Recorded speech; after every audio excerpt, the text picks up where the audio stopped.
السلام علیکم پیارے بچوں۔ مضمون اردو بال بھارتی چھٹی جماعت، سبق نمبر 10 گھڑی۔ پہلی بات، ان تصویروں میں 3 مختلف جگہوں پر سورج دیکھ کر آپ کو اندازہ ہو گیا ہوگا کہ دائیں طرف کا سورج کس سمت کا اشارہ دے رہا ہے۔ درمیانی تصویر کے سورج سے کس وقت کا پتہ چلتا ہے۔ بائیں طرف کا سورج کس سمت کا اشارہ دے رہا ہے۔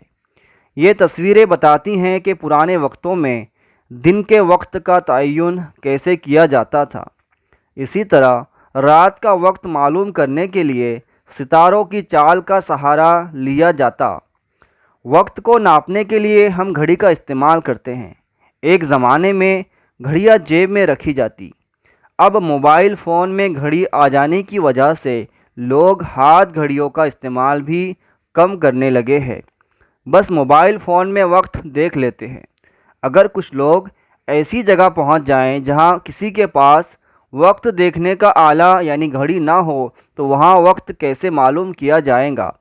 ایسے کئی سوالات کے جواب آصف فرخی کے اس مضمون میں تفصیل سے دیے گئے ہیں۔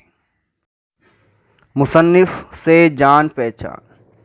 آصف فرخی سن 1959 عیسوی میں کراچی میں پیدا ہوئے۔ وہ پیشے سے ڈاکٹر اور موجودہ دور کے ممتاز ادیب ہیں۔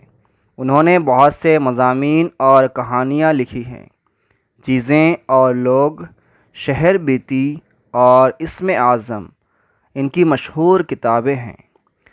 اس سبق میں مصنف نے مختلف زمانوں میں بننے والی گھڑیوں کی کہانی بڑے دلچسپ انداز میں لکھی ہے۔ اسے غور سے پڑھنے پر آپ کو اندازہ ہوگا کہ وقت کا حساب رکھنے کے لیے گھڑی کتنی ضروری ہے۔ سبق کی بلند خوانی۔ ایک وقت ایسا تھا کہ انسان صرف شکار اور پناہ گاہوں کی تلاش میں رہا کرتا تھا۔ اتنا شکار کرتا کہ پیٹ بھر جائے اور ایسی جگہ رہتا جہاں حفاظت سے رات گزاری جا سکے۔ لیکن جب وہ ایک مقام پر بس گیا اور اس نے کام کاج شروع کر دیا تو وقت کی پیمائش ضروری ہو گئی۔ وقت رات اور دن میں تو تقسیم تھا ہی، اب دن کو پہروں اور گھنٹوں میں تقسیم کرنے کی ضرورت پڑ گئی۔ وقت کا سب سے بڑا پیمانہ تو سورج تھا۔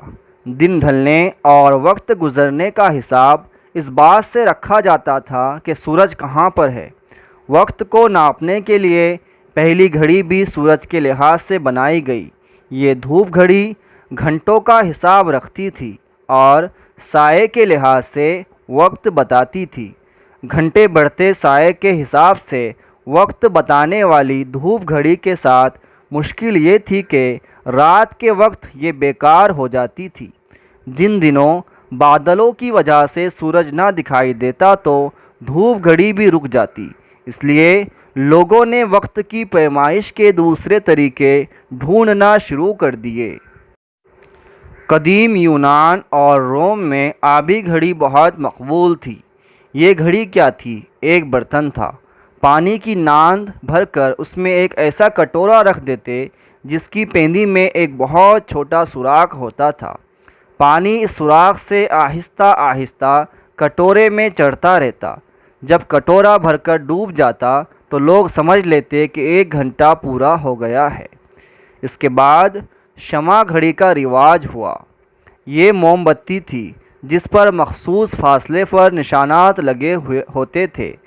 ایک نشان سے دوسرے نشان تک شمع کے پگھلنے کا مطلب تھا کہ 1 گھنٹہ گزر گیا، یعنی موم بتی کا جلنا اور پگھلنا وقت کے گزرنے کو ظاہر کرتا تھا۔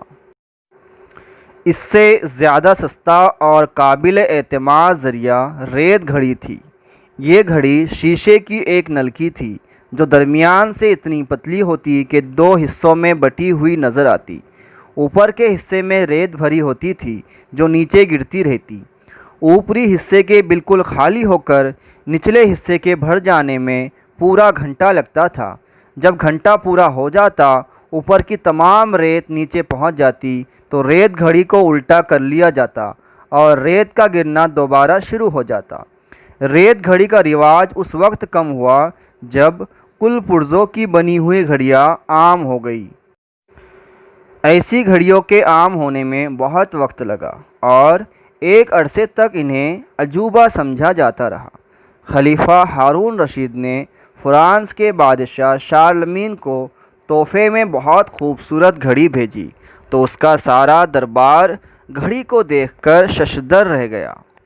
یورپ میں کل پرزوں کی گھڑی 12ویں صدی میں نمودار ہوئی۔ لوہاروں کی بنائی ہوئی یہ گھڑی کچھ ایسی ٹھیک نہیں تھی، مگر اس سے تھوڑا بہت کام لیا جانے لگا۔ سن 1306 عیسوی میں اٹلی کے شہر ملان میں پہلی مرتبہ گھنٹے کی ٹن ٹن سنائی دی تو اسے بڑا اہم واقعہ سمجھا گیا۔ اس کا مطلب یہ تھا کہ اب محض سن کر لوگ یہ بتا سکتے ہیں کہ کیا وقت ہوا ہے۔ جلد ہی عوام کی سہولت کے لیے شہروں کے اہم مقامات پر بڑے بڑے گھنٹہ گھر تعمیر کیے گئے۔ بعض شہروں میں جو گھنٹہ گھر بنائے گئے وہ فن تعمیر اور ماہرانہ کاریگری کا اعلیٰ نمونہ تھے۔ ہر گھنٹے پر سپاہیوں کی قطار یا تاریخی ہستیوں کی شبیہ نکل کر بتاتی کہ گھنٹہ پورا ہو گیا ہے۔ لوگ انہیں دیکھتے اور وقت کا اندازہ لگا لیتے۔ لوگ اب بھی دور دور سے آ کر ان گھنٹہ گھروں کو دیکھتے ہیں، یہ معلوم کرنے کے لیے نہیں کہ اب کیا وقت ہوا ہے، بلکہ ایک گزرے ہوئے زمانے کے آثار کے طور پر۔ لوہاروں نے ابتدا میں جو گھڑیاں بنائی تھیں وہ بڑی اور بھاری تھی اور پہیوں کے گرد گھومنے والے وزن سے چلتی تھی۔ ان کو بہتر بنانے کے لیے کام ہوتا رہا۔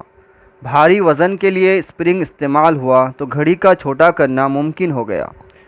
پینڈولم لگائے گئے تو گھڑی کی رفتار بہتر ہو گئی اور منٹ بتانے والی چھوٹی سوئی کے اضافے سے اب گھڑیاں گھنٹوں کا حساب رکھنے کی بجائے منٹ کا حساب رکھنے لگیں۔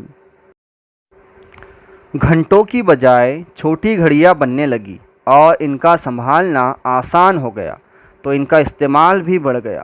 اب ہر شخص چاہتا تھا کہ اس کے گھر کی دیوار پر ایک گھڑی ضرور لٹک رہی ہو۔ اس طرح گھڑی سازی اہم پیشہ بن گیا۔ پہلی باقاعدہ گھڑی جرمنی کے ایک کفل ساز نے سن 1500 عیسوی کے لگ بھگ بنائی۔ یہ گھڑی کالر کی بیضوی شکل کی تھی اور گلے میں ہار کی طرح پہنی جاتی تھی یا کالر کے گرد لٹکائی جاتی تھی۔ اس گھڑی نے جلد ہی ایک زیور کی صورت اختیار کر لی۔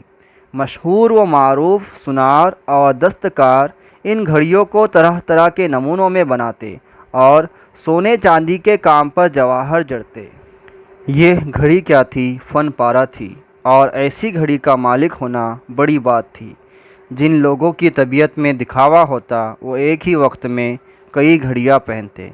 گھڑیاں الگ الگ شکلوں کی ہوتی ہوں گی مگر ان سب میں وقت ایک ہی ہوتا۔ ایک گھڑی بنانے کے لیے ایک ماہر اور ہنرمند کاریگر کو بہت وقت درکار ہوتا تھا۔ صنعتی ترقی کی بدولت یہ ممکن ہوا کہ اتنی قیمت کی گھڑیاں بننے لگیں کہ ایک عام آدمی کی دسترس میں ہوں۔ گھڑی زیور کی بجائے ضرورت کی چیز بن گئی، مگر پھر بھی گھڑی بہت قیمتی ملکیت سمجھی جاتی تھی۔ سونے کی زنجیر سے لٹکی ہوئی، ڈبیا کی طرح کھلنے والی اور چابی سے چلنے والی جیبی گھڑیاں اب سے تھوڑے عرصے پہلے تک اعلیٰ لباس کا حصہ سمجھی جاتی تھی۔ اب گھڑیاں جیبوں سے نکل کر کلائی پر آ گئی ہیں، یعنی اب وقت ہمارے ہاتھوں میں ہے۔